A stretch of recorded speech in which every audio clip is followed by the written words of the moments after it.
എല്ലാവർക്കും നമസ്കാരം. ഞാൻ ഇന്ന് ചർച്ച ചെയ്യാൻ പോകുന്നത് ഭഗവത്ഗീതയിലെ 2 പദങ്ങളെക്കുറിച്ചാണ്. ഒന്ന് ജീവൻ എന്താണെന്നും മറ്റൊന്ന് സ്വഭാവം എന്താണെന്നും. ഞാൻ റെഫർ ചെയ്യുന്ന ബുക്ക് ഞാൻ കഴിഞ്ഞ 12-13 വർഷം കൊണ്ട് ഭഗവത്ഗീത പഠിക്കുകയും പഠിപ്പിക്കുകയും ചെയ്യുന്ന വ്യക്തിയാണ്. ഭഗവത്ഗീത പഠിച്ച് പഠിപ്പിക്കണമെന്ന് തോന്നിയ വ്യക്തിയാണ് ഞാൻ. അപ്പോൾ പഠിക്കണമെന്ന് തോന്നുമ്പം ഒരു പുസ്തകം കൊണ്ട് അല്ലെങ്കിൽ ഒരു പുസ്തകത്തിൽ ഒരു വ്യാഖ്യാനം കൊണ്ട് സംതൃപ്തനാകാതെ പലരുടെ വ്യാഖ്യാനങ്ങൾ എടുത്ത് പഠിച്ചതിന് ശേഷം അതിലേറ്റവും ഉചിതമായ ഒരു ഗ്രന്ഥം ഏതാണോ അതെടുത്ത് പഠിച്ച് മറ്റുള്ളവരെ പഠിപ്പിക്കാൻ ശ്രമിച്ച വ്യക്തിയാണ് ഞാൻ. അങ്ങനെ 10ഓളം ഗ്രന്ഥങ്ങൾ, വ്യാഖ്യാനങ്ങൾ വായിക്കുകയും പഠിക്കുകയും ചെയ്തതിന് ശേഷം തിരഞ്ഞെടുത്ത ഒരു ഗ്രന്ഥമാണ് പ്രൊഫസർ ജി ബാലകൃഷ്ണൻ നായർ സാറിൻ്റെ ശിവാരവിന്ദ ഭാഷ്യം. എനിക്കത് വളരെ മെച്ചമായിട്ട് തോന്നി. മറ്റ് ഗ്രന്ഥങ്ങളിൽ നിന്നും വളരെ ലളിതമായും എന്നാൽ അഗാധമായ പാണ്ഡിത്യത്തോടു കൂടിയ ഒരു ഗ്രന്ഥമായതുകൊണ്ട് പല ഗ്രന്ഥങ്ങളിലും പല വ്യാഖ്യാനങ്ങളിലും എഴുതിയതിന് അപ്പുറത്തേക്ക് ഒരു പഠിതാവിനെ അദ്ദേഹത്തിന് കൊണ്ടെത്തിക്കാൻ കഴിഞ്ഞിട്ടുണ്ട്. ഇവർ 5ാമത്തെ അധ്യായത്തിലെ 14ാമത്തെ ശ്ലോകമാണ് ഇന്ന് നമ്മൾ ചർച്ച ചെയ്യുന്നത്. ആ ശ്ലോകം എന്താണെന്ന് നമുക്കൊന്ന് നോക്കാം. അത് കഴിഞ്ഞതിന് ശേഷം അതിൻ്റെ ഭാഷ്യത്തിലേക്ക് പോകാം. ന കർത്തൃത്വം ന കർമാണി ലോകസ്യ സൃജി പ്രഭു ന കർമ്മഫല സംയോഗം സ്വഭാവസ്തു പ്രവർത്തതേ. ഇവിടെ സ്വഭാവസ്തു പ്രവർത്തതേ എന്നുള്ളതാണ് ചർച്ചാ വിഷയം. ബാക്കിയുള്ളതും ചർച്ചയ്ക്കെടുക്കാം. പക്ഷേ ഞാനിന്ന് പറഞ്ഞ 2 പദങ്ങൾ ഇതിൻ്റെ വിശദീകരണത്തിൽ, ഈ ശ്ലോകത്തിൻ്റെ വിശദീകരണത്തിൽ വന്നിട്ടുണ്ട്. പലർക്കും തെറ്റിദ്ധാരണ ഉളവാക്കിയ ചില കാര്യങ്ങളാണ് ഇന്ന് ഞാൻ വിശദീകരിക്കാൻ പോകുന്നത്. എൻ്റെ അറിവിനും ഒരു പരിധിയുണ്ട്.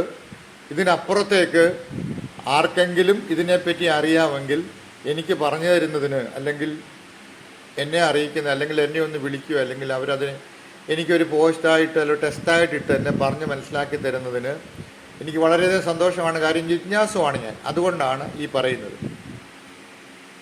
ഇതിൻ്റെ വിശദീകരണം എന്ന് പറഞ്ഞാൽ പരമാത്മശക്തിയായ മായയുടെ ആദ്യത്തെ പ്രകടരൂപമാണ് പ്രാണസ്പന്ദനം. പ്രാണസ്പന്ദനം എന്ന് പറയുന്നത് ഒരു സൃഷ്ടി ഉണ്ടാകുന്നതിന് മുൻപായിട്ട് പ്രാണനില്ലാതെ ഒരു കാരണവശാലും, അല്ലെങ്കിൽ സ്പന്ദനമില്ലാതെ ഒരു കാരണവശാലും ഒരു സൃഷ്ടി ഉണ്ടാവില്ല എന്ന് ഇതിൻ്റെ ആദ്യത്തെ സെൻറ്റൻസ് പറയുന്നുണ്ട്.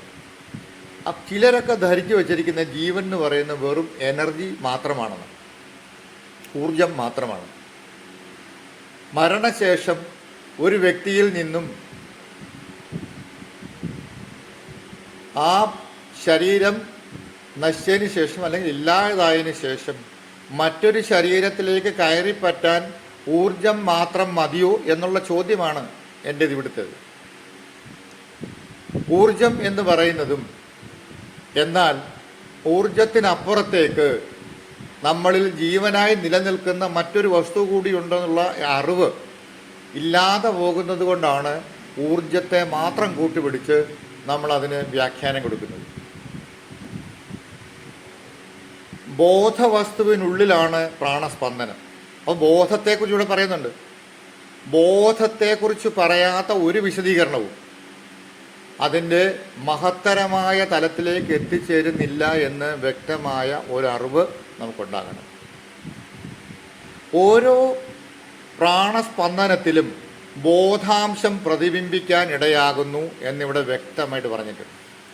അപ്പോൾ ബോധവും പ്രാണസ്പന്ദനവും കൂടി ചേരുമ്പോൾ മാത്രമേ ഒരു ജീവി, ഒരു സൃഷ്ടി, അതെന്തായാലും ഈ പ്രപഞ്ച ഘടകങ്ങളെല്ലാം തന്നെ ഉണ്ടാകണമെങ്കിൽ ഈ 2 കാര്യങ്ങൾ ഉൾപ്പെട്ടാലേ ഈ പ്രപഞ്ചത്തിലേക്ക് എത്തിച്ചേരാൻ സാധ്യമാവുകയുള്ളൂ എന്ന് തന്നെ ഒരു വിലയിരുത്തൽ നമ്മൾ നടത്തേണ്ടിയിരിക്കുന്നു.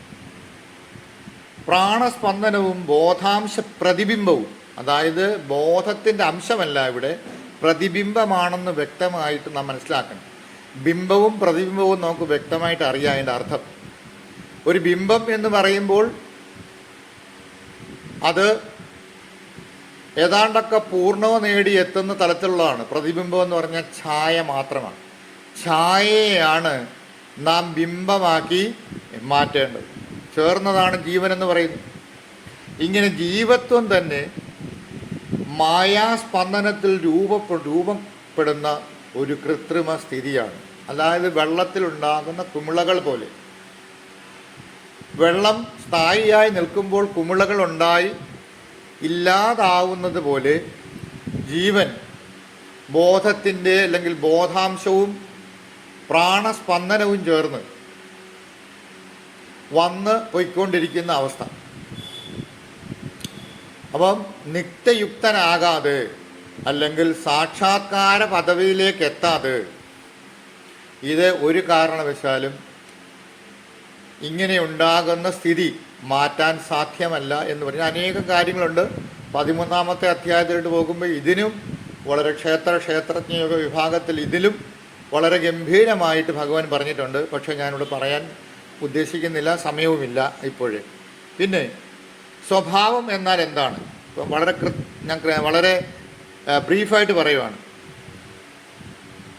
ജീവൻ സർവ ശക്തിമയമായ മായയിൽ നിന്ന് ഉടലെടുക്കുന്നതാണ്. അത് സങ്കൽപ്പിച്ച് സ്വീകരിച്ചാണ് സ്വജീവിതത്തിന് രൂപം നൽകുന്നത്. അപ്പം പരമാത്മാ തത്വത്തിൽ നിന്നും ഉണ്ടായ ഈ പറയുന്ന പ്രാണസ്പന്ദനവും ബോധാംശവും സങ്കല്പത്തിൽ കൂടി ഉടലെടുക്കുന്നതാണെന്ന് മനസ്സിലാക്കണം. സങ്കല്പം സ്വയം ഉണ്ടാക്കുന്നതാണ്. ആ സ്വയം ഉണ്ടാക്കുന്ന സങ്കല്പത്തിൽ ഒരു കൂടിനുള്ളിൽ, ഒരു പട്ടുനൂൽ പുഴു ഒരു കൂടിനുള്ളിൽ ഇരിക്കുന്നത് പോലെ അത് പൊട്ടിക്കാൻ സാധിക്കാതെ അങ്ങോട്ടും ഇങ്ങോട്ടും ചലിച്ചുകൊണ്ടിരിക്കുന്ന അവസ്ഥയാണ് ജീവൻ്റേത്. പട്ടുനൂൽ പുഴു എപ്പോഴാണോ അതിൻ്റെ കൂടിനെ പൊട്ടിച്ച് പുറത്തേക്ക് വരുന്നത്, അതുപോലെ ജീവനും ഒരു സമയം സ്വതന്ത്രമായിട്ട് നിലനിൽക്കാൻ സാധിക്കും. സ്വഭാവം എന്ന് പറഞ്ഞാൽ സ്വന്തം ഭാവത്തിനെയാണ് സ്വഭാവം എന്ന് പറയുന്നത്. കഴിഞ്ഞ ഒരു ദിവസം കേൾക്കാനിടയായ ഒരു വസ്തു സ്വഭാവത്തെ മാറ്റിമറിക്കാൻ സാധിക്കുന്നില്ല എന്ന് പറയുന്നതിനകത്തിൽ തെറ്റായിട്ടുള്ള ഒരു തലം എത്തിയിട്ടുണ്ട്. കാര്യം സ്വഭാവത്തെ സ്വന്തം ഭാവമാണ്, നാം ഉണ്ടാക്കുന്നതാണ്, അതിനെ അവർ തന്നെ മാറ്റിമറിക്കാൻ സാധിക്കും എന്ന് വ്യക്തമായിട്ട് അറിയുക. അങ്ങനെ സാധിക്കുന്ന തലത്തിൽ എത്തിച്ചേരണമെങ്കിൽ ഈ പറയുന്ന എല്ലാ കാര്യങ്ങളിൽ കൂടി അല്ലെങ്കിൽ എല്ലാ വ്യവസ്ഥിതിയിൽ കൂടി മുന്നോട്ട് പോയി എത്തിച്ചേരുന്ന സ്ഥലം സാക്ഷാത്കാര പദവിയാണെങ്കിൽ അവന് സ്വന്തം ഭാവത്തെയും അതുപോലെ ഈ പറയുന്ന ജീവൻ എന്ന് പറയുന്ന മായയിൽ കുരുങ്ങി നിൽക്കുന്ന ജീവനെ പോലും സ്വതന്ത്രമാക്കി കൊണ്ടുപോകാൻ സാധിക്കും എന്ന്